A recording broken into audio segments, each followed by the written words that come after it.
तो गाइस आज हम बात करेंगे लुकिज्म के चैप्टर नंबर 507 के बारे में और उम्मीद करता हूँ कि पिछला चैप्टर अब तक आपने देख लिया होगा। तो खैर आज की वीडियो की शुरुआत में हम देखते हैं क्रिस्टल का घर। बाहर बारिश हो रही होती है और क्रिस्टल अंदर नहा रही होती है। इसी के साथ साथ क्रिस्टल अपने मन में कहती है, लगता है डैड को किसी चीज के ऊपर शक हो रहा है। उनके शेड्यूल में जो बिजनेस ट्रिप्स नहीं रहती थी उनकी संख्या काफी ज्यादा बढ़ चुकी है। लेकिन इतने में ही क्रिस्टल देखती है टीवी में न्यूज आ रही होती है। न्यूज वाला बोल रहा होता है चॉनलियोंग डेवलपमेंट से रिलेटेड जो मामला है हमें पता चल चुका है वो करप्शन वाली डील किसके बीच में हुई थी। दरअसल वो डील चार्ल्स चोई और किसी पॉलिटिशियन के बीच में हुई थी और चॉनलियोंग डेवलपमेंट के नाम पे जो भी फंडिंग हुई है वो भी इलीगल तरीके से हुई है, जैसे कि माइनर्स को इस्तेमाल करके पैसा कमाया गया है। साथ ही साथ में स्कूल के जो बच्चे लापता हो रहे हैं उसके पीछे भी सुनने में आ रहा है कि चार्ल्स चोई का हाथ है। और क्रिस्टल अभी ये खबर सुन के काफी ज्यादा हैरान हो जाती है। वहीं दूसरे सीन में हम देखते हैं चार्ल्स चोई अपनी कार में जा रहा होता है और अपने साथ के एक बंदे को बोल रहा होता है, तो बताओ अभी हालात कैसे हैं। चार्ल्स के साथ का बंदा कुछ डॉक्यूमेंट्स को देखते हुए कहता है, यूजिन की तरफ से हमला होना स्टार्ट हो चुका है, लेकिन शुक्र है न्यूज में जो कुछ भी चल रहा है वो सारी की सारी बेबुनियाद बातें हैं। उसका कोई भी सबूत उन लोगों के पास नहीं है। अभी जो कुछ भी न्यूज में चल रहा है, जो कुछ भी यूजिन कर रहा है उसको हम अपनी ताकत से खत्म कर सकते हैं। यूजिन अभी जिस तरीके से न्यूज वालों के जरिए हमारे ऊपर अटैक कर रहा है उसमें थोड़े बहुत तो फैक्ट्स हैं, लेकिन ये कोई इतनी बड़ी डील नहीं है जिससे तुम जेल जा सको। और गाइस ये जो बंदा होता है इसका नाम होता है बेयॉन किम और ये चार्ल्स के 10 जीनियसिस में से एक होता है। तो फाइनली 10 जीनियसिस में से एक और जीनियस अब हमें शो हो चुका है। बेयॉन कहता है,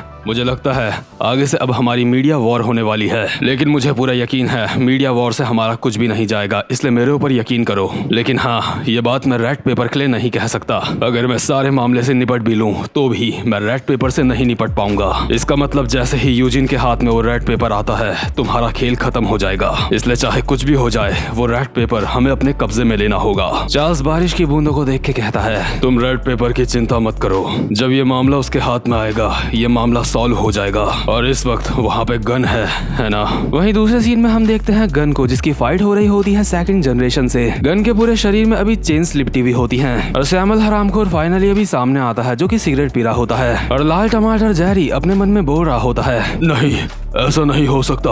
उसने कहा कि खेलने का वक्त अब खत्म हो चुका है। क्या इसका मतलब ये है कि गन अब तक हमसे अपनी फुल पावर में नहीं लड़ रहा था? जेरी बहुत स्पीड में एक मुक्का मारता है गन के चेहरे में और कहता है, इसकी बात पे यकीन मत करो, ये झूठ बोल रहा है। लेकिन इतने में ही गन भी एक मुक्का मारता है जेरी के मुंह पे, जिससे जेरी के मुंह का नक्शा थोड़ा सा बिगड़ जाता है और साथ ही साथ में गन की चेन्स भी टूट चुकी होती है। जेरी के मुंह का नक्शा बिगाड़ने के बाद गन कहता है, मैं तुम लोगों से अलग हूँ। जब मैं कहता हूँ कि मैं तुम्हें जान से मारने वाला हूँ तो वो बात झूठ नहीं होती।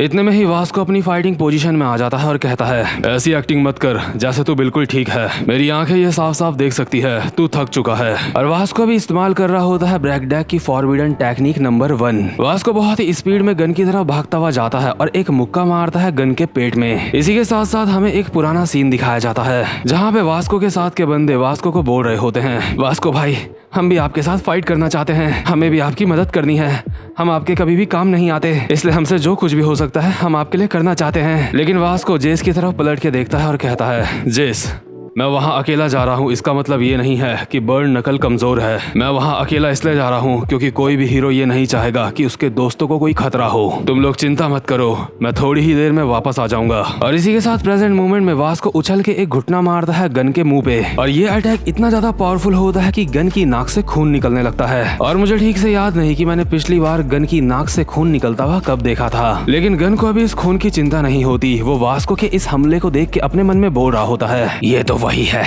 मैं जानता था, ये तो उस इंसान की फॉरबिडन टेक्निक है। और इसी के साथ वास्को ने गन के ऊपर काफी सारे घुटने ही घुटने बजा दिए होते हैं, लेकिन इतने में ही गन भी अपना घुटना मार देता है वास्को के घुटने में और इसके बाद उछल के एक घुटना मारता है वास्को के मुंह पे। यानी कि गन वास्को की ही टेक्निक में उससे आगे निकल चुका होता है। गन वास्को के ही हमले उसके ऊपर कर रहा होता है और अपने मन में बोल रहा होता है, ये उसी इंसान की टेक्निक है, लेकिन अभी ये काफी नहीं है मेरे लिए। और गाइस ये बात तो साफ है, गन अभी सोच रहा होता है ब्रैकडेक के बारे में और यकीन मानो ब्रैकडेक सच में एक काफी ज्यादा खतरनाक बंदा है। अभी जैसे ही वास्को के मुंह पे घुटना पड़ता है तो उसकी भी हालत खराब हो जाती है। उसको देख के ऐसा लग रहा होता है जैसे वो अनकॉन्शियस हो चुका है। वास्को को निपटाते साथ ही गन कहता है 3। लेकिन इतने में ही यहाँ पे आता है जैक ली, जो कि गन के ऊपर काफी ज्यादा फुर्ती में अटैक कर रहा होता है, इतनी फुर्ती में कि दिखाई भी नहीं दे रहा होता। और देखते ही देखते जैक गन को बहुत ही बुरी तरह से बजा देता है, लेकिन गन अचानक से जैक का गला पकड़ लेता है और कहता है, जैक ली तो काफी सारी नई ट्रिक्स सीख चुका है। इसी के साथ गन जैक का मुंह पिचका देता है, जिस वजह से जैक के दांत भी टूट जाते हैं। लेकिन जैक इतनी आसानी से हार मानने वालों में से नहीं है। जैक अपनी फुट पोजीशन को ठीक करता है और एक खतरनाक सा मुक्का मारता है गन की रिब्स में। लेकिन इतने में ही गन एक खतरनाक सा मुक्का मारता है जैक के ऊपर, और इस मुक्के को देख के लग रहा होता है अगर ये जैक के पड़ गया तो जैक की कहानी खत्म हो जाएगी। इसी के साथ साथ हम देखते हैं एक पुराना सीन, जिस वक्त गोंगशॉप जी जैक को बोल रहा था, क्या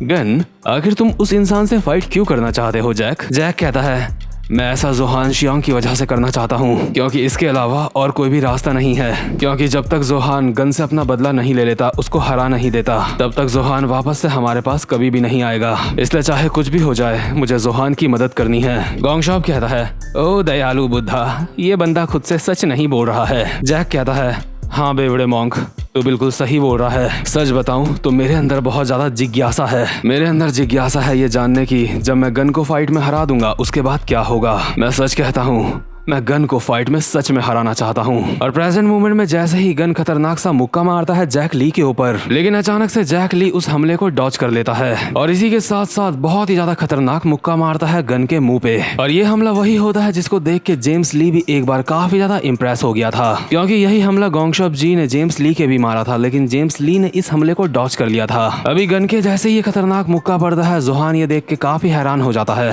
बट इतने में ही गन भी एक काफी ज्यादा खतरनाक मुक्का मारता है जैक के मुंह पे, जिससे कि जैक हवा में लहराने लगता है, और जैक के मुंह से भी अभी खून निकल रहा होता है, यानी कि जैक की भी बत्ती गुल हो चुकी होती है। और जैक को निपटाने के बाद गन कहता है 4। गन एक एक बंदे को निपटाने के बाद यहाँ पे कुछ काउंटिंग सी कर रहा होता है। बट इतने में ही गन के सामने से उछल के आते हैं जेक किम, जोहान शियांग और एली जैंग। ये तीनों जैसे ही गन के ऊपर हमला करने वाले होते हैं, गन कहता है, क्या तुम भी आ गए? लेकिन बदकिस्मती से तुमने इस फाइट को पूरी तरह से खराब कर दिया है। और गन ये कहते हुए सड़क के साइड से नीचे कूद जाता है, यानी कि लिटरली गन अभी एक पहाड़ से नीचे कूद जाता है। बट गन यहाँ पे सुसाइड नहीं कर रहा होता है। दरअसल इस पहाड़ के नीचे वाली रोड पे अभी भाग रहा होता है यूशोंग, जिसके हाथ में अभी रेड पेपर वाला डब्बा होता है। और गन पहाड़ के ऊपर से सीधा आता है यूशोंग के ऊपर, और उसका सर पकड़ के उसके बस एक मुक्का मारने ही वाला होता है, और कहता है, ये हो गए 5। लेकिन इसी के साथ यहाँ पे अचानक से र्यूहे और मैंडियोक भी पहुंच जाते हैं, और मैंडियोक र्यूहे की बाइक में पीछे बैठे बैठे ही एक मुक्का मारता है गन के मुंह पे, जिस वजह से इन लोगों को थोड़ा सा टाइम मिल जाता है। इसके बाद मैंडियोक र्यूहे को कहता है, मिस्टर र्यूहे,